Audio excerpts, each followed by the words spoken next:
Hello everyone, I am Sweety Goyal in front of you. और आज हम कर रहे हैं हमारा टॉपिक एरर्स। एरर्स के बारे में हम डिस्कशन स्टार्ट कर रहे हैं कि एरर्स होते क्या है, किस तरह से एरर्स हमें अफेक्ट करते हैं। आपने एक जैसे वर्ड होता है एरर, एक बहुत कॉमन वर्ड है। आपको नॉर्मली आपके किसी भी डिवाइस पे प्रॉब्लम आ जाती है, ठीक है। कोई भी फोटो अपलोड हो रही है, वो अपलोड नहीं होती है, डाउनलोड करते हो डाउनलोड नहीं होती है, तो आप जनरली एक वर्ड यूज करते हो। मे बी कुछ एरर्स आ रहे हैं डाउनलोडिंग में, मे बी कुछ एरर्स आ रहे हैं अपलोडिंग में। तो एरर आप रुकावट को कहते हो, क्या कहते हो आप उसको? रुकावट, ठीक है। तो बट यहाँ पे एरर का आपका कुछ अलग मीनिंग है। क्या मीनिंग है, सुनो अच्छे से। कि एरर आपको ये कहते हैं कि आपने किसी भी एक्सपेरिमेंट को किया, आपकी ऑब्जर्व वैल्यू कुछ आती है, जो एक उस डिवाइस की जो आपकी स्टैंडर्ड वैल्यू होती है वो कुछ और होती है। मे बी आपकी ऑब्जर्व वैल्यू कुछ उससे ज्यादा आती है, मे बी उससे कुछ कम आती है। वहां पे क्या होता है, कुछ ना कुछ आपके चेंजमेंट्स होते हैं वैल्यूज के। उनको आप क्या कहते हो? एरर्स कहते हो। क्या कहते हो आप? एरर। कि आपके कैलकुलेशंस में कुछ आपके डिस्टरबेंस क्रिएट हुई है, उस डिस्टरबेंस को हम क्या कह रहे हैं? एरर कह रहे हैं। वो एरर आपका, वो डिस्टरबेंस में भी किसी भी रीजन से हो सकती है। आपके डिवाइस में कोई प्रॉब्लम हो, ठीक है, किसी भी तरह से वो आपकी क्या हो सकती है? डिस्टरबेंस में भी आपकी जो सराउंडिंग है, एनवायरनमेंट है जहाँ पे आप वो एक्सपेरिमेंट कर रहे हैं, वहाँ पे कुछ एनवायरमेंटल फैक्टर्स हो गए हो जिस वजह से वो प्रॉब्लम्स क्रिएट हुई हो, ठीक है। हो सकता है आपने ध्यान से ना किया हो तब वो एरर आया हो। तो एरर्स आपके बहुत तरह के होते हैं, वो अब हम करेंगे। तो सबसे पहले एरर की हम डेफिनेशन करते हैं हमारे वर्ड्स में, कि the error in the measurement of a physical quantity, कि किसी भी फिजिकल क्वांटिटी को मेजर करना। सबसे पहले फिजिकल क्वांटिटी क्या होती है? जितनी भी क्वांटिटीज आप मेजर करते हैं, मास हो गया, लेंथ हो गई, वेलोसिटी हो गई, मोमेंटम हो गया, एनर्जी हो गई, वर्क हो गया, ये सारी आपकी फिजिकल क्वांटिटीज होती है, इससे बहुत ज्यादा होती है। एरर होगा किसी भी फिजिकल क्वांटिटी में defined as the difference between the true value, जो उसकी स्टैंडर्ड वैल्यू होती है। डिफरेंस किसका होगा? True value and the value that will be measured. आपने कितनी वैल्यू ऑब्जर्व की है, कितनी ट्रू वैल्यू थी, इन दोनों का क्या हो? डिफरेंस हो। तो बीच की जो क्वांटिटी होती है वो हमारी क्या आ जाती है? एरर्स आ जाती है। कोई प्रॉब्लम नहीं हुआ। चलिए अब हम नेक्स्ट टॉपिक पे चलते हैं। तो एरर क्या था हमारा? True value minus observe value. हमने जो एक्सपेरिमेंट किया है, ठीक है, वो वाली वैल्यू है। अब आते हैं हमारे टाइप्स ऑफ एरर, कि how many types of error? There are two type of the error, ठीक है। मेनली आपके टू टाइप के एरर्स होते हैं। एक सिस्टमेटिक होता है, हर चीज को सिस्टम्स में लेके चलता है, एक पर्टिकुलर पैटर्न में लेके चलता है। उस एरर को आप क्या कहते हो? सिस्टमेटिक एरर कहते हो, ठीक है। रैंडम एरर होता है, नाम से पता चला, मैं इधर चला मैं उधर चला, रैंडमली मूव करना, ठीक है। तो रैंडम मतलब वहां पे आपकी कोई फिक्स अरेंजमेंट नहीं है, फिक्स पर्टिकुलर पैटर्न नहीं है, फिर भी आपकी रीडिंग्स में कुछ चेंजमेंट्स आते हैं, आप उन एरर्स को क्या कहते हो? रैंडम एरर कहते हो। कोई प्रॉब्लम नहीं है।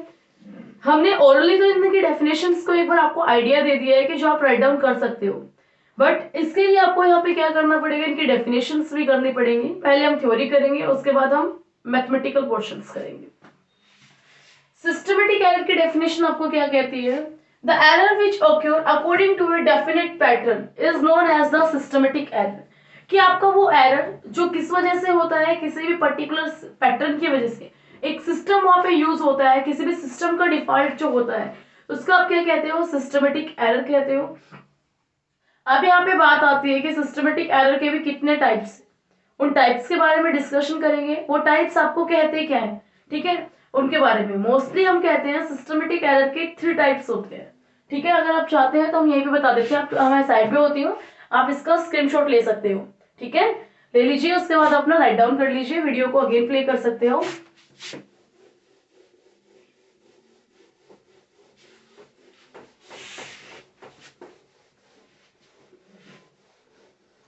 अब हम आपके पास कहते हैं कि टाइप्स ऑफ सिस्टमेटिक एरर, यही टॉपिक था हमारा, टाइप्स ऑफ सिस्टमेटिक एरर। आपके एरर के 2 टाइप्स, नहीं सॉरी, सिस्टमेटिक एरर के आपके 3 टाइप्स से। नंबर 1 आपका जो एरर आता है वो क्या कहता है? Instrumental error. क्या नाम है उस एरर का? इंस्ट्रूमेंटल एरर,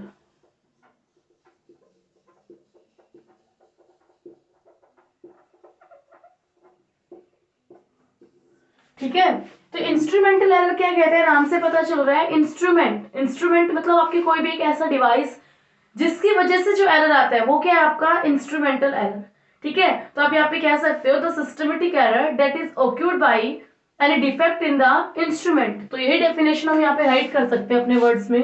डेफिनेशंस लर्न करने की नहीं होती, सिर्फ अंडरस्टैंड करने की होती है, फिर आप अपने वर्ड्स में उनको एक्सप्रेस कर पाते हैं।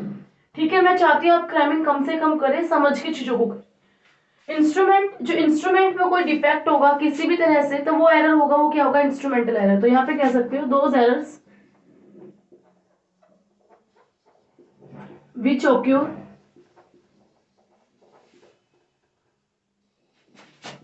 due to defect in instrument. वो एरर्स जो आपके क्या होते हैं, इंस्ट्रूमेंट में डिफेक्ट की वजह से आते हैं, उनको आप क्या कहते हो, इज कॉल्ड इंस्ट्रूमेंटल एरर। उनको आप इंस्ट्रूमेंटल एरर कहते हो।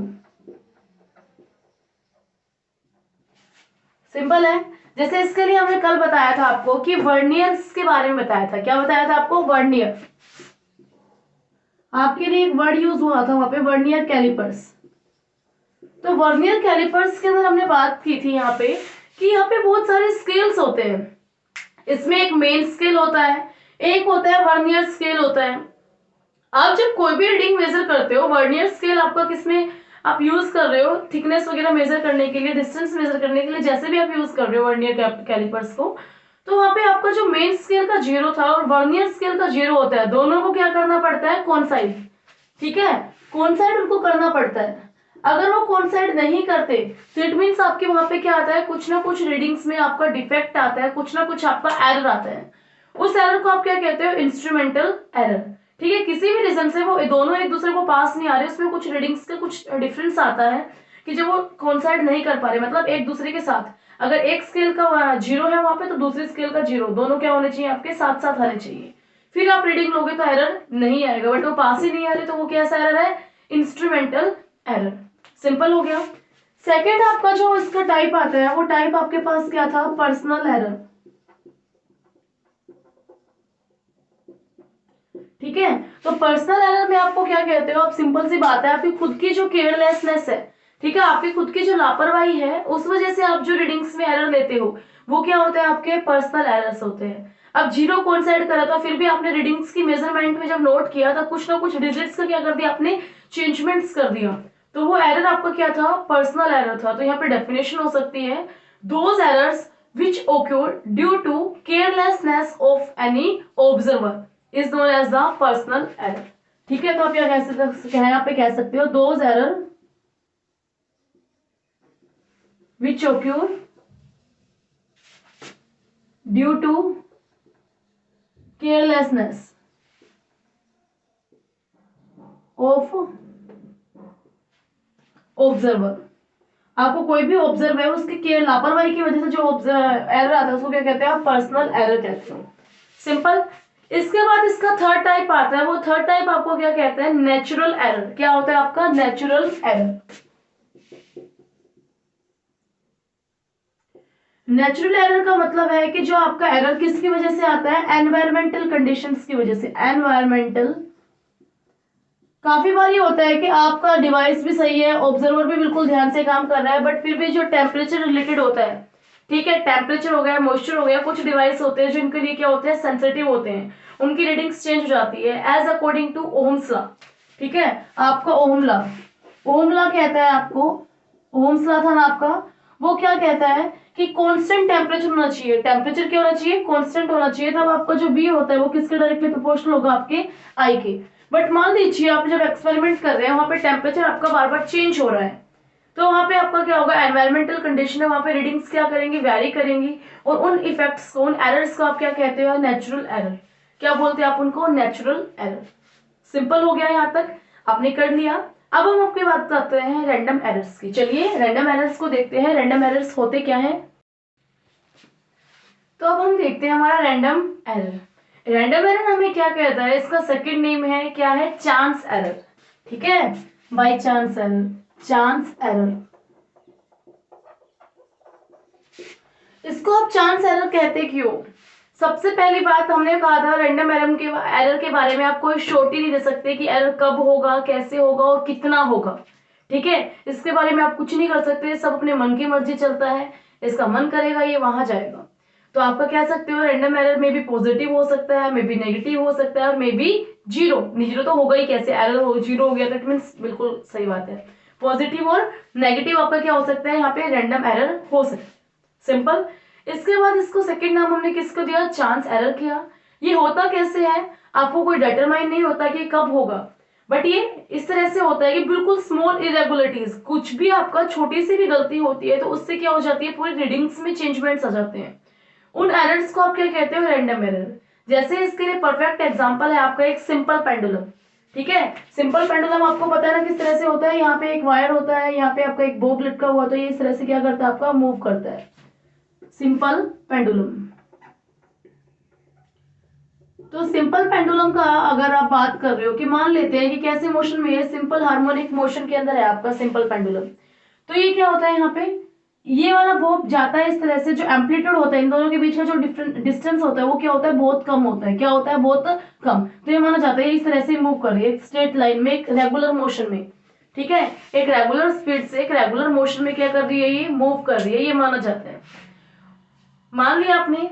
इसके बाद आपको ये फिर यहाँ पे कहता है कि नहीं, अगर किसी भी रीजन से इसका एम्पलीट्यूड चेंज हुआ, इसके मोशन में कुछ भी चेंजमेंट हुआ, तो इससे आप जो टाइम पीरियड कैलकुलेट करते हो कि कितने टाइम में अपना ऑसिलेशन कंप्लीट करेगा, वो भी क्या होगा, आपका चेंज होगा। और उस टाइप को एरर को ही आप क्या कहते हो, रैंडम एरर कहते हो।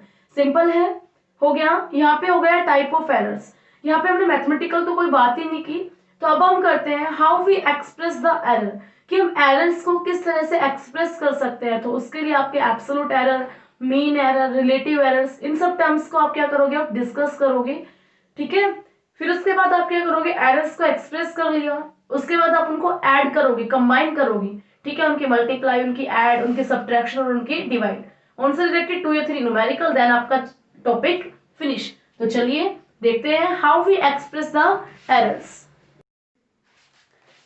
अब हम बात कर रहे हैं हमारे how we express the errors. Errors को एक्सप्रेस करने के लिए जो टर्म हमें चाहिए वो सबसे पहली टर्म है हमारी एब्सोल्यूट एरर।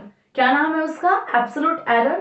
और एब्सोल्यूट एरर आपको क्या कहता है यहाँ पे, कि absolute error of A given value of a physical quantity is the difference between the observed value and the mean value of the measured quantity under consideration।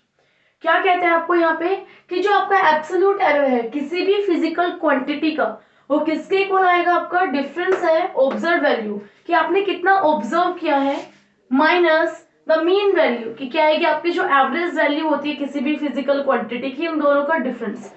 पहले आपने एरर्स में किया था true value minus observe value, अब आप कर रहे हैं ऑब्जर्व वैल्यू माइनस का एवरेज वैल्यू। सिंपल है, आप लर्न कर सकते हो एब्सोल्यूट एरर को। तो यहाँ पे आपको इसको किससे इंडिकेट करते हो, आप डेल्टा एक्स से इंडिकेट करते हो। मान लीजिए आपको कितनी ऑब्जर्वेशन के लिए एक्स आई के लिए आप निकाल रहे हैं, तो एक्स बार आपका क्या है यहाँ पे, मीन वैल्यू। क्या है आपके यहाँ पे मीन वैल्यू या एवरेज वैल्यू, सॉरी क्या कह रहे थे हम इसको, एक्स बार माइनस का एक्स आई। तो यहाँ पे आपका क्या कह रहा है, फिजिकल क्वांटिटी का डिफरेंस है, ऑब्जर्व वैल्यू है यहाँ पे आपकी, माइनस का आपकी यहाँ पे क्या है, मीन वैल्यू अंडर कंसिडरेशन। आपका क्या है यहाँ पे, मीन वैल्यू निकाल रहे हो कि आपकी मीन वैल्यू कैसे निकलती है। और मीन वैल्यू निकालने का तरीका होता है, जितनी भी आपके पास ऑब्जर्वेशन आती है उन सबका क्या कीजिए, आप सम कीजिए, अपॉन में एन कीजिए, तो आपकी क्या मिल जाएगी, आपको मीन वैल्यू मिल जाती है। मीन ऐसे तो निकालते हो, सम ऑफ ऑल ऑब्जर्वेशन अपॉन में नंबर ऑफ ऑब्जर्वेशन। तो इस तरह से आपने निकाला तो आपके यहाँ पे सब्ट्रैक्शन हो गया है। वही बताता है कि जो एक्स बार है, एक्स बार आपकी क्या है, मीन वैल्यू, एक्स आई आपकी क्या है, मेजर्ड क्वांटिटी है, कि आपने ऑब्जर्वेशन में से कितना क्या मेजर किया। तो ये किसके इक्वल आया, आपका एक्स बार के इक्वल आया है, मीन वैल्यू माइनस का ऑब्जर्व वैल्यू। सिंपल है। आपकी क्या हो सकती है, पॉजिटिव और नेगेटिव हो सकती है। क्या पता आपकी ऑब्जर्व वैल्यू मीन वैल्यू से ज्यादा हो तो नेगेटिव वैल्यू आ जाएगी, अगर आपकी मीन वैल्यू ऑब्जर्व वैल्यू से ज्यादा है तो पॉजिटिव आ जाएगी। सिंपल है, कम ज्यादा से पॉजिटिव नेगेटिव हो सकती है। बट आप जब इसका मोड लोगे, क्या लोगे आप इसका, जब मोड, मोड में जब भी कोई क्वांटिटी बाहर निकलती है तो हमेशा क्या आती है, आपकी पॉजिटिव। कैसी आती है, आपकी पॉजिटिव क्वांटिटी आती है, कोई प्रॉब्लम नहीं होगी, एब्सोल्यूट एरर हो जाएगा। इसके बाद आपकी सेकंड टर्म आती है द मीन एब्सोल्यूट एरर। क्या नाम है उसका, मीन एब्सोल्यूट एरर। तो यहाँ पे हम फर्स्ट के जगह यहाँ पे हम इसको चेंज ही कर देते हैं, मीन एब्सोल्यूट एरर। बट यहाँ पे आपकी चेंजमेंट्स आएंगे, आपको यहाँ पे सिंपल बताया हुआ है, मीन लगा दिया एब्सोल्यूट एरर के। तो जो आपके एब्सोल्यूट एरर्स थे उनकी क्या निकालनी है, आपको मीन निकालनी है, एवरेज निकालनी है। उसको आप क्या कहोगे, मीन एब्सोल्यूट एरर्स। तो इसकी डेफिनेशन आप किस तरह से करोगे, द मीन वैल्यू या और एवरेज वैल्यू क्या आती है आपकी, और average value of the absolute error. आपकी जो मीन वैल्यू होती है या एवरेज वैल्यू होती है किसकी, एब्सोल्यूट एरर की, is called mean average errors. ये कह सकते हैं मीन एब्सोल्यूट एरर्स। सिंपल हो गया, कोई प्रॉब्लम नहीं है। जैसे आपको डेफिनेशन गिवन है उसके अकॉर्डिंग आप क्या कर लोगे, यहाँ पे सोल्यूशन कर लोगे। वो सोल्यूशन किस तरह से करोगे कि आपको यहाँ पे कहता है आपको क्या फाइंड आउट करना है, आपको पता है डेल्टा एक्स आई, ये किसको कहते हैं, आप एब्सोल्यूट एरर को कहते हो। आपको इसकी मीन निकालनी, तो आप इसके ऊपर क्या लगाओगे, बार लगाओगे। आपने मान लिया कि आपके जो फर्स्ट ऑब्जर्वेशन की एब्सोल्यूट एरर था वो क्या था आपका x1 delta x2 plus delta x3। यहाँ पे जो आपके x2 x3 है ये क्या है, आपके delta x1 x2 x3 absolute errors. क्या है आपके एब्सोल्यूट एरर्स। इनके आपने क्या किया, यहाँ पे n से इसको क्या कर दिया, आपने डिवाइड कर दिया। ये किसकी वैल्यू निकल गई, आपके मीन एब्सोल्यूट एरर्स की वैल्यू निकल गई। सिंपल है, यहाँ पे आप कर सकते हो इसको। अगर आप सोल्व करोगे तो कैसे आएगा, delta x i is equal to 1/n summation i is equal to 1 से n डेल्टा एक्स आई। ये क्या हो गया, आपका रिजल्ट निकल गया। सिंपल है ना। तो यहाँ पे क्या आ गया आपका मीन एब्सोल्यूट एरर। इसके बाद आपसे यहाँ पे हम कहते हैं इसको आप एक और जैसे जो फाइनल रिजल्ट आता है उसको आप कैसे एक्सप्रेस कर सकते हो, आप इस तरह से आप एक्सप्रेस कर सकते हो कि जो x होता है वो किसके इक्वल आता है, x बार प्लस माइनस डेल्टा एक्स आई। ठीक है, इस तरह से आप क्या कर सकते हो, फाइनल रिजल्ट्स को आप सोल्व कर सकते हो। ठीक है, इसके बाद फिर आपसे और हम केस करते हैं, वो किस तरह से करते हैं। अब थर्ड नाम आता है, वो क्या नाम है आपके पास, रिलेटिव एरर। क्या नाम है यहाँ पे, रिलेटिव एरर। चलो हम बताते हैं। थर्ड आपको हम कहते हैं जो नाम आया वो नाम क्या था हमारा, रिलेटिव एरर। रिलेटिव मतलब जो चीजों को रिलेट करते हुए चलते हैं उसको आप क्या कहते हो, रिलेटिव एरर कहते हो। रिलेटिव एरर किसका रेशियो होता है यहाँ पे आपका, सबसे पहले आपका मीन जो वैल्यू होती है, ठीक है, mean value to the true value. आपकी मीन वैल्यू और ट्रू वैल्यू का जो रेशियो होता है उसको आप क्या कहते हो, एब्सोल्यूट एरर कहते हो। सिंपल है, सो रिलेटिव एरर कहते हो। तो यहाँ पे आपका क्या आएगा, the ratio between mean absolute value, mean absolute error to the true value, उसको आप क्या कहते हो, यहाँ पे रिलेटिव एरर कहते हो। इसको आप किससे इंडिकेट करते हो, डेल्टा एक्स से इंडिकेट करते हो। इसको किस तरह से करते हो, डेल्टा एक्स बार आई अपॉन में एक्स। सिंपल है, हो गया, कर लोगे। ये आपकी क्या है, ओरिजिनल वैल्यू एक्स बार, हो गया। अब इसके बाद आता है आपका रिलेटिव एरर के बाद परसेंटेज एरर। आपको किस तरह से एक्सप्रेस करना है यहाँ पे इसको, परसेंटेज एरर। परसेंटेज एरर का मतलब है रिलेटिव एरर को आपको किससे मल्टीप्लाई करानी है, 100% से मल्टीप्लाई करानी है। तो सिंपल है, डेल्टा एक्स बार अपॉन में एक्स बार मल्टीप्लाई आपकी 100। ये क्या आ गया आपका रिलेटिव एरर। इस तरह से आप क्या कर सकते हो, इस क्वेश्चन को सोल्व कर सकते हो। इनके बेस पे हमारा एक न्यूमेरिकल है, चलिए उस न्यूमेरिकल को डिस्कस करते हैं। फिर उसके बाद हम करेंगे how we combine this error. Okay, चलिए देखते हैं न्यूमेरिकल। क्वेश्चन की स्टेटमेंट रीड कीजिए।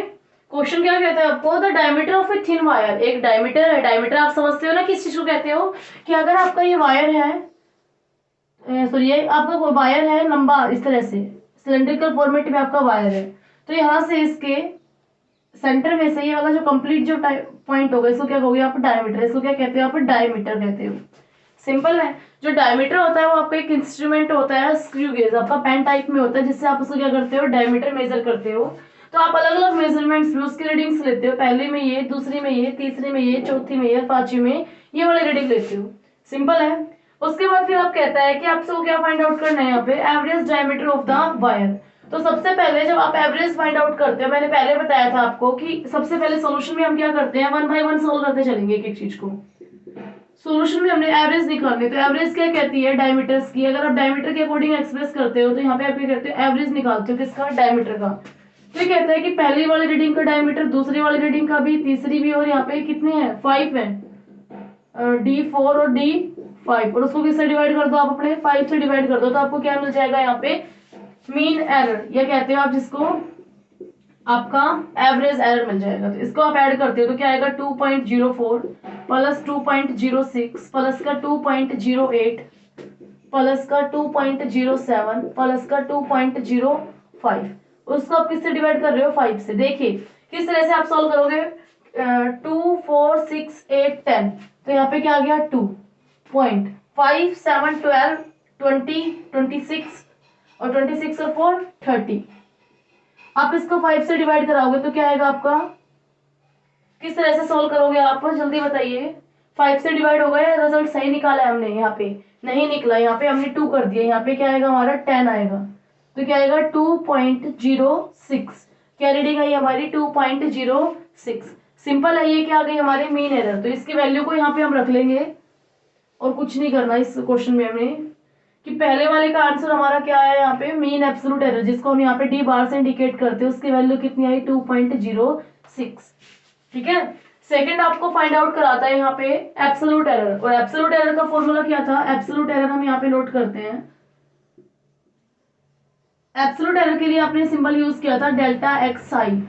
ठीक है, तो इसके लिए हमने फॉर्मूला बताया था कि एक्स बार माइनस का एक्स आई, ये कहा था। अगर डायमीटर का केस करते तो आप क्या करोगे, यहाँ पे डेल्टा डी निकालना है आपको, तो यहाँ पे क्या आएगा, डी बार माइनस का डी आई। सिंपल है। अगर आपको फर्स्ट ऑब्जर्वेशन का फाइंड आउट करना है तो यहाँ पे क्या आएगा, delta D1, delta D2, delta D3। तो इस तरह से आपने जनरली निकालना स्टार्ट किया यहाँ पे डेल्टा D1, तो डेल्टा D1 की वैल्यू क्या आएगी, 2.06 माइनस का 0.04, तो क्या वैल्यू आई, 0.02। इसी तरह से आपने डेल्टा D2 निकाला, 2.06 माइनस का 2.06, क्या वैल्यू आई, 0। इसी तरह आपने डेल्टा D3 निकाला, क्या वैल्यू आई, 2.06 माइनस का 2.08, तो क्या वैल्यू आई, 0.02, वो भी कैसा, नेगेटिव का, कैसा, नेगेटिव का। इसी तरह से आपने क्या निकाला यहाँ पे, delta D4 is equal to 2.06 minus का 2.07, वैल्यू क्या है, माइनस का 0.01। फिर क्या है यहाँ पे आपका डेल्टा D5, डेल्टा D5 की वैल्यू क्या है, 2.06 माइनस का 2.05, तो वैल्यू आपको क्या मिली, 0.01। ठीक है, इस तरह से आपको वैल्यू मिल गई, यहाँ पे पॉजिटिव, यहाँ पे पॉजिटिव, यहाँ पे नेगेटिव, यहाँ पे नेगेटिव और यहाँ पे पॉजिटिव। हमने पहले भी कहा था कि आपका एब्सोल्यूट एरर में भी पॉजिटिव और में भी नेगेटिव हो सकता है। अब हमारी बात यहाँ पे आती है, हमें क्या फाइंड आउट करना है next, absolute mean error. Absolute mean error हमें क्या कहता है, उसका फॉर्मूला, इनमें हमें रीडिंग्स चाहिए, तो इन रीडिंग्स को हम यहाँ पे इरेज नहीं करेंगे, हम यहाँ पे फाइंड आउट करते हैं। मीन एब्सोल्यूट एरर मतलब डेल्टा डी का भी बार, उसका भी मैग्नीट्यूड। तो आप किस तरह से निकालोगे यहाँ पे सबका मैग्नीट्यूड, क्या करोगे आप, सबका मैग्नीट्यूड। तो सोल्व फॉर्मूला है, हम फॉर्मूला नोट कर देते हैं यहाँ पे, delta D1 plus delta D2 plus delta D3 delta D4 delta D5, और इन सबके डिवाइड में क्या आएगा, n कितने हैं, कितने बार आपने रीडिंग्स लिए, 5 टाइम्स। सिंपल है, तो आप सबका क्या करोगे, ऐड करोगे, तो ऐड आप कहाँ करके दिखाओगे, इसी वाली चीज में, हम सिर्फ रिजल्ट्स को यहाँ पे कर देते हैं।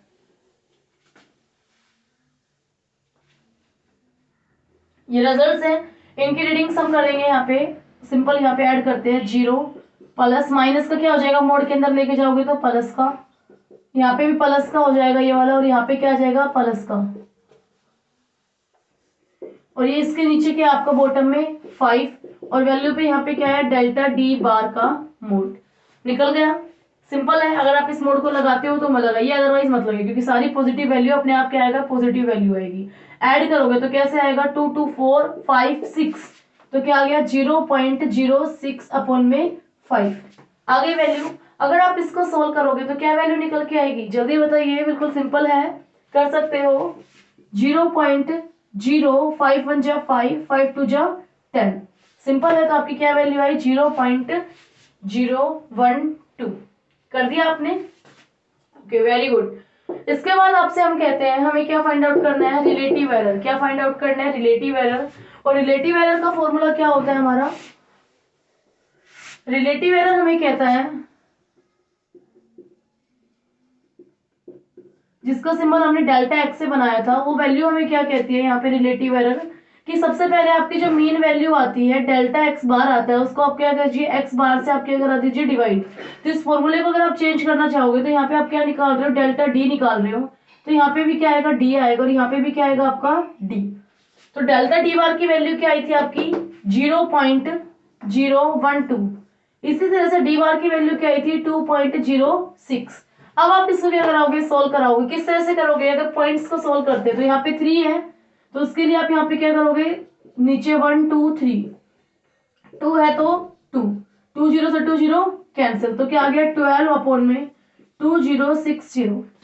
सिंपल है, अगर हम डिवाइड करते हैं 2 6 जा 12, 2 1 जा 2 0, 2 3 जा 0, 2 3 जा 6, 2 5 जा 10, 2 1 जा 5। ठीक है, बिल्कुल सिंपल आ गया। अब आप इसको क्या कराते हो, यहाँ पे डिवाइड कराते हो, तो आपको वैल्यू कैसे मिलेगी अगर आप डिवाइड कराते हो, सिंपल है, 5153.0 ना जाने की फिर कैरी, फिर ना जाने की कैरी, तो ये किस पे जाएगा आपका, ये 5 पे जाएगा। 5 पे कितना जाएगा, 5 5 जो 25, 7 5 5 जो 25, 10 में से 5 गए 5 2 4, सिंपल है, फिर ये किस पे जाएगा आपका 8 पे जाएगा। तो इस तरह से आपका जो रिजल्ट मिलता है वो क्या मिलता है, 0.0058। कैलकुलेशंस आपको बहुत अच्छे से आती है तो बिल्कुल करना सीखिए। नेक्स्ट आपका रिलेटिव एरर आपने फाइंड आउट कर लिया। अब इसके बाद क्या है यहाँ पे, परसेंटेज एरर। तो परसेंटेज एरर को आप कैसे फाइंड आउट करोगे, फॉर्मूला क्या था आपका, कि रिलेटिव एरर मल्टीप्लाई में 100। आप इसके मल्टीप्लाई में 100 करोगे, 0.058 मल्टीप्लाई 100, तो कितना आएगा आपका रिजल्ट, 0.58। ये क्या आ गया आपका परसेंटेज एरर। इस तरह से क्या कर सकते हो आप, इस क्वेश्चन को सोल्व कर सकते हो। अब आपका यहाँ पे आता है combination of error, how you combine the errors. अब हम बात कर रहे हैं हमारे combination of errors, how we combine the errors. तो सबसे पहले अगर आप मानते हो कि अगर आपकी एक फिजिकल क्वांटिटी, हम ज्यादा डिटेल में ना चल के आपको समझाएंगे इस टॉपिक पे, एक फिजिकल क्वांटिटी आपकी ए है, एक सेकंड फिजिकल क्वांटिटी क्या है बी। अब इन दोनों को क्या करते हो, ऐड करते हो, तो सिंपली आप क्या कर देते हो, A plus B. Here we don't discuss about the errors, हमने इसके में एरर्स के बारे में डिस्कस नहीं किया है। अगर हमें एरर्स का करना हो तो हम मानते हैं कि जो फाइनल रिजल्ट आएगा उसमें कितना एरर आएगा आपका, डेल्टा जेड, ठीक है, जिसको हम एब्सोल्यूट एरर कहते हैं। मान लीजिए फर्स्ट वाले में एरर आता है वो कितना आता है आपका, डेल्टा ए आता है, और सेकंड में कितना आता है हमारा, डेल्टा बी आता है। सिंपल है। तो इसके लिए अगर हमें यहाँ पे क्या करना हो, हमें टोटल क्वांटिटी निकालनी है ए के अंदर, अगर हमें ऑब्जर्व वैल्यू निकालनी है, मे बी इसमें क्या हो सकता है आपका ऐड हो सकता है, और मे बी इसमें क्या हो सकता है आपका सब्ट्रैक्ट हो सकता है। तो आप इसके लिए क्या कहते हो, आपकी फर्स्ट वैल्यू इस तरह से आई, फिर सेकंड वैल्यू आपकी किस तरह से आएगी, b plus minus delta b, क्या पता ऐड होगा या आपका सब्ट्रैक्ट होगा, ज्यादा भी हो सकता है, पॉजिटिव एरर भी हो सकता है, आपका नेगेटिव एरर भी हो सकता है। इसी तरह से अगर आप जेड की बात करते हो तो Z plus minus delta Z आपको ऐड करना है, तो आप इन दोनों को क्या करोगे, कॉरेस्पॉन्डिंगली ऐड कर दोगे, तो ये क्या हो गया आपका add, Z plus delta Z. आपका जो रिजल्टेंट है वो क्या आएगा, दोनों के सम के इक्वल। इसमें आपने एरर्स को ऐड या सब्ट्रैक्ट जो भी होंगे आप करा दोगे। अगर आपसे सब्ट्रैक्शन पूछते हैं, क्या कहते हैं आपको क्या करना है, दोनों वेक्टर्स को क्या कराना है, सब्ट्रैक्ट कराना है, तो सिंपल सी बात है, आपको एवरेज रिजल्ट निकालना है। तो आप यहाँ पे क्या करोगे, a plus minus delta a, minus का सिंबल आ जाएगा यहाँ पे, b plus minus delta b. इस तरह से आप क्या करा सकते हो, ऐड और सब्ट्रैक्ट करा सकते हो, बिल्कुल इजी है। अगर आपको हम देते हैं कि एक फिजिकल क्वांटिटी है, वेट मेजर कर रहे हो, ए है, ए का वेट कितना है 40 प्लस माइनस आपका यहाँ पे 0.2 kg, बी का वेट कितना है हमारा 20 प्लस माइनस 0.1 kg। सिंपल है। अब हमें कहते हैं कि आपको क्या करना है, दोनों फिजिकल क्वांटिटी को ऐड करना है, you have to find the z. तो जेड आप कैसे करोगे, ए प्लस बी, आपको क्या करना है, इनको ऐड करना है, तो आप कैसे ऐड करोगे, Z plus minus 0.2 plus 20 plus minus 0.1, total क्या आएगा आपका, केजी में ही आने वाला है। इसके बाद आप 40 और 20 को ऐड करते हो तो क्या आएगा 60 प्लस माइनस एरर्स को ऐड करोगे तो कितना आएगा 0.3। ये क्या आ गया आपका, जेड की वैल्यू आ गई। ठीक है, टोटल वेट उनका होगा इतना। अगर इसी को आपको क्या करना होता है, सब्ट्रैक्ट करना होता है, तो आप जेड कैसे निकालते हैं, यहाँ पे सब्ट्रैक्शन कर देते हैं आप, तो सब्ट्रैक्शन कैसे करते हैं, 40 प्लस माइनस 0.2 माइनस का 20 प्लस माइनस 0.1। सिंपल है, कोई प्रॉब्लम की बात नहीं है। इसके बाद आप 40 में से 20 सब्ट्रैक्ट कर दे तो कितना आता है, 20 प्लस माइनस 0.1 kg। ये क्या होता है, आपकी जेड की वैल्यू है, सिंपल और स्टैंडर्ड वैल्यू है, जिसमें आपको कोई प्रॉब्लम नहीं होनी चाहिए। ऐड और सब्ट्रैक्शन कर दोगे। इसी तरह से बिल्कुल इजी तरीके से आपकी भी क्या आती है, यहाँ पे मल्टीप्लीकेशन आती है। How you multiply the errors, so let's check how you multiply the errors. बिल्कुल सिंपल सिंपल फॉर्मेट में हम करके चलेंगे, ज्यादा लेंथी टॉपिक्स को नहीं करेंगे, क्योंकि इनसे रिलेटेड आपके पास क्या आते हैं, न्यूमेरिकल्स आते हैं। अब वही बात है, हमारे पास ए की वैल्यू क्या है, जो हम अगर जेड की वैल्यू बात करते हैं, अगर हमारे पास फर्स्ट रीडिंग जो है वो क्या है, हमारे पास a plus minus delta a. Second हमारे पास क्या है यहाँ पे, b plus minus delta b. और आपका रिजल्ट क्या है यहाँ पे, z plus minus delta z. Simple हो गया।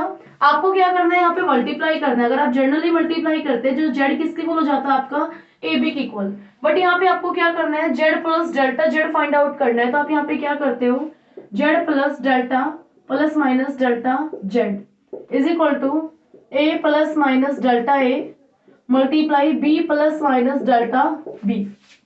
सिंपल है।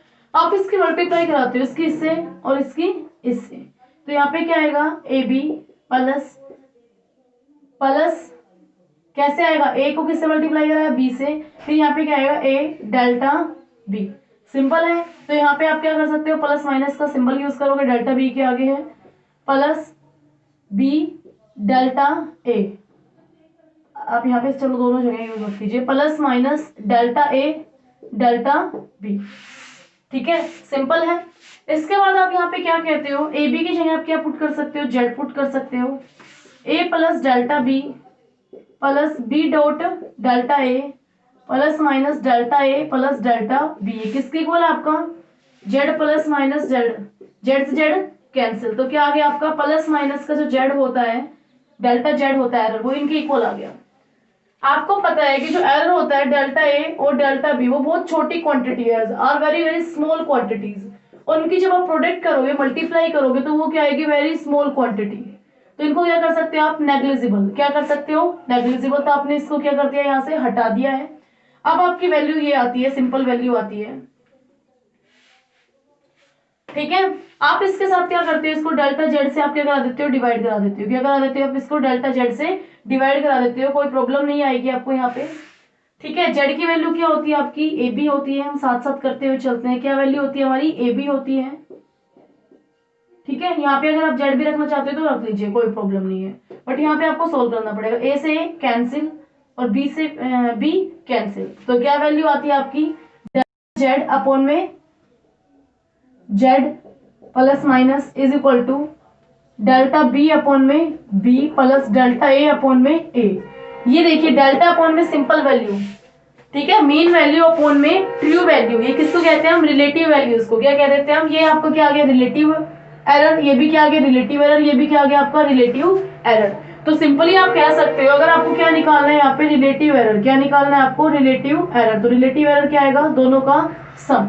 ठीक है, ए का भी रिलेटिव एरर और बी का भी रिलेटिव एरर, दोनों का जब सम हो जाता है, तब आप उसको क्या कहते हो, यहाँ पे combination of error in multiplication. आपने यहाँ पे क्या करा दिया है, मल्टीप्लाई करा दिया है। अब हम डिवाइड देखते हैं, how we divide these errors. तब हम बात कर रहे हैं हमारे how we divide the errors.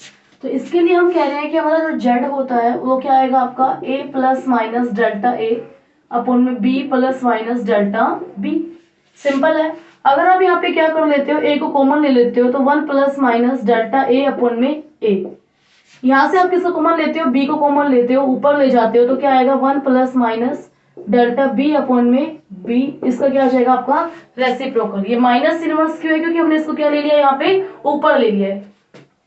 फिर आप बी को यहाँ पे ले आते हो, इनवर्स है तो नीचे आके क्या हो जाएगा, अपॉन में ए अपॉन में बी। यहाँ पे वैल्यू क्या आई, वन प्लस का डेल्टा ए अपॉन में ए, वन प्लस का डेल्टा बी अपॉन में बी माइनस वन। सिंपल है, कोई प्रॉब्लम की बात नहीं है। आप इनको क्या करते हो, बाइनोमियल थ्योरम की वजह से आप इनको एक्सपेंड करते हो, तो आपका जो रिजल्ट मिलता है वो रिजल्ट क्या मिलता है, ए अपॉन में बी, वन प्लस का डेल्टा बी अपॉन में बी प्लस का डेल्टा ए अपॉन में ए प्लस माइनस डेल्टा ए डेल्टा बी अपॉन में ए बी। सिंपल है, हमने पहले बताया था ये दोनों क्या होती है, बहुत छोटी क्वांटिटीज होती है। जब मल्टीप्लाई करते हो तो क्या हो जाती है आपकी, नेग्लेक्ट हो जाती है, बिल्कुल छोटी ही रहती है। ठीक है, किसके इक्वल आया आपका, Z plus minus delta Z के इक्वल आया, रिजल्ट के इक्वल आया। सिंपल है ना, आपका Z plus minus delta Z के इक्वल आया आपका ये। ओके, सिंपल है। आपने यहाँ पे क्या कराया है, इसको सोल्व कराया। किस तरह से आपने इसको दोनों के साइड आपने क्या करा दिया, इसको यहाँ पे जेड से आपने क्या करा दिया, इसको डिवाइड करा दिया। यहाँ पे भी आपने क्या कर दिया, इसको जेड से डिवाइड करा दिया। तो आपका जो रिजल्ट मिलता है वो रिजल्ट किस तरह से मिलता है वो चलो चेक करते हैं। यहाँ पे क्या आ गया आपका, 1 plus minus delta Z upon में जेड, और इसके साइड अगर आपने इसको जेड से डिवाइड कराया तो यहाँ पे क्या आएगा, 1 अपॉन में ए बी। यहाँ पे भी आपको क्या आएगा, 1 अपॉन में ए बी, सॉरी मल्टीप्लाई में नहीं है आपका, डिवाइड में ही है। तो आपको इसको जेड से हम डिवाइड कराते हैं। देखिए आपका जेड से डिवीजन होके क्या आता है। तो यहाँ पे जेड की वैल्यू है आपकी, किस तरह से हमने कहा था डिवाइड कर रहे, तो सिंपल सी बात है, यहाँ पे हम करके बताते हैं। Z is equal to a upon में बी। जब आप इसको जेड से डिवाइड कराते हो तो ये क्या हो जाएगा, आपस में कैंसिल। आपका रिजल्ट मिलेगा आपको, final result 1 plus minus delta z is equal to 1 plus का डेल्टा बी अपॉन में बी प्लस का डेल्टा ए अपॉन में ए। 1 से 1 कैंसिल, तो आपका रिजल्ट हो गया delta z is equal to delta b upon में b plus delta a upon में ए। वही बात है कि जो आपको किसके इक्वल आएगा, आपके रिलेटिव एरर्स के इक्वल। किसके इक्वल आएगा, आपके रिलेटिव एरर्स के सम के इक्वल। इस तरह से आप कर सकते हो, यहाँ पे आपको कोई प्रॉब्लम नहीं आएगी। चलो एक न्यूमेरिकल कर लेते हैं एरर का, उसके बाद आपकी वीडियो को हम कंप्लीट करते हैं। न्यूमेरिकल देखते हैं एरर्स के ऊपर किस तरह से कहता है हमें। चलिए क्वेश्चन की स्टेटमेंट रीड करते हैं। क्वेश्चन क्या कहता है हमें, the length and breadth of a field are measured as, length इतनी मेजर होती है, ब्रेथ इतनी होती है। आपका फील्ड कैसा है, रेक्टेंगुलर फील्ड है, तो एरिया सिंपल आप फाइंड आउट करते हो, लेंथ मल्टीप्लाई ब्रेथ। बट यहाँ पे इतना सिंपल केस नहीं है। आप कंपेयर कीजिए, ये आपकी क्या है, लेंथ है, तो इसको किससे कंपेयर कीजिए, L plus minus delta L से कंपेयर कीजिए, और इसको किससे कंपेयर कीजिए, B plus minus delta B से कंपेयर कीजिए। तो आपको एल क्या मिलती है, यहाँ पे 200 मीटर मिलती है। ब्रेथ कितनी मिलती है आपको, 100 मीटर मिलती है। डेल्टा एल की वैल्यू आपको कितनी मिलती है, प्लस माइनस 5, जिसको आप कहते हो 5 मीटर कहते हो। और आपको डेल्टा बी की वैल्यू कितनी मिलती है, 4 मीटर। सिंपल है, कोई प्रॉब्लम नहीं हुई। आपको अच्छे से पता है एरिया का फॉर्मूला क्या होता है। एरिया जो हमारा नॉर्मल एरिया होता है उसको क्या करते हो, एल मल्टीप्लाई बी, 200 मल्टीप्लाई 100। तो यहाँ पे वैल्यू क्या आ गई, 2 मल्टीप्लाई 10 की पावर 4 मीटर स्क्वायर। सिंपल है, इतना आप कर सकते हो। बट यहाँ पे एरर्स के अकॉर्डिंग हमें निकालना है। हमें पता है रिलेटिव एरर, अगर हम दो रिलेटिव एरर होता है, हमें क्या निकालना है, रिलेटिव एरर। तो वो किसके को आया था, दोनों का, लेंथ का भी रिलेटिव एरर प्लस ब्रेथ का भी रिलेटिव एरर। तो डेल्टा एल अपॉन में एल प्लस का डेल्टा बी अपॉन में बी, ये आया था आपका। तो इसके अकॉर्डिंग अगर आप सोल्व करते हो तो डेल्टा एल की वैल्यू कितनी आई थी आपके पास, 5 अपॉन में एल कितना था आपके पास, 200। बी की वैल्यू कितनी आई थी, 4, और यहाँ पे कितना था आपका, 100। सिंपल है, आपने इसको सोल्व किया। यहाँ पे क्या किया, डेल्टा ए अपॉन में ए, आपने इसके एलसीएम लिया 200, तो यहाँ पे क्या आया आपका 5, फिर आपने लिया तो यहाँ पे क्या आया 2, 8, 13 अपॉन में 200। और आपको वैल्यू किसकी निकालनी है, डेल्टा ए की निकालनी है। तो क्या आएगा, ए मल्टीप्लाई 13 अपॉन में 200। सोल्व करोगे, ए की वैल्यू कितनी आई, 2 मल्टीप्लाई 10 की पावर 4 मल्टीप्लाई 13 अपॉन में 200। 2 जीरो से यहाँ पे कितना हो गया, 2 हो गया, 2 से 2 कैंसिल, तो यहाँ पे कितना आ गया आपका, 1 आ गया। तो रिजल्ट कितना आया, 13 मल्टीप्लाई 10 की पावर 2 मीटर स्क्वायर। सिंपल आ गया डेल्टा ए की वैल्यू। अब इसके बाद आपको यहाँ पे क्या फाइंड आउट करना है, यहाँ पे आपको a प्लस माइनस डेल्टा ए, क्या फाइंड आउट करना है आपको, a प्लस माइनस डेल्टा ए। तो चलिए यहाँ पे हम फाइंड आउट करके दिखाते हैं। हम आपको कैलकुलेशन को हम इरेज कर देते हैं। हमें फाइंड आउट करना है a प्लस माइनस डेल्टा ए, हमें एरिया के अंदर एरर निकालना है। तो a की वैल्यू कितनी है हमारे पास, 2 मल्टीप्लाई 10 की पावर 4 प्लस माइनस एरिया की, इसकी वैल्यू अगर हम करना चाहेंगे, अगर इसको 4 में चेंज करते हैं तो इसको कैसे कर देंगे हम, 0.13 मल्टीप्लाई 10 की power 4 metre square. Simple terms में कर सकते हैं। तो हमने यहाँ पे क्या किया, 0.13 मल्टीप्लाई 10 की पावर 4 मीटर स्क्वायर। तो आप यहाँ पे क्या कर सकते हो, 2 प्लस का माइनस 0.13 मल्टीप्लाई 10 की पावर 4 मीटर स्क्वेयर, ये क्या आ गया आपका एरिया ऑफ द फील्ड, ये क्या आ गया आपके पास एरिया ऑफ द फील्ड। इस तरह से क्या कर सकते हो आप क्वेश्चंस को सॉल्व कर सकते हो। आपके न्यूमेरिकल्स आते हैं एरर्स के, आपको सिर्फ फॉर्मूले याद रखने हैं, absolute error, mean absolute error, relative error और आपका लास्ट क्या था परसेंटेज एरर। उसके बेस पे आप क्वेश्चंस करोगे, आपके बिल्कुल इजीली आपके न्यूमेरिकल सोल्व हो जाएंगे, आपको किसी भी तरह की प्रॉब्लम्स नहीं होती। अगर फिर भी आपको न्यूमेरिकल्स में कोई प्रॉब्लम आती है एरर्स को सोल्व करने के लिए, प्लीज कमेंट करके जरूर बताइएगा कि आपको कहाँ पे प्रॉब्लम फेस होती है, हम उससे रिलेटेड आपको एरर्स की सीरीज प्रोवाइड करा पाएंगे। Okay, thank you, have a nice day.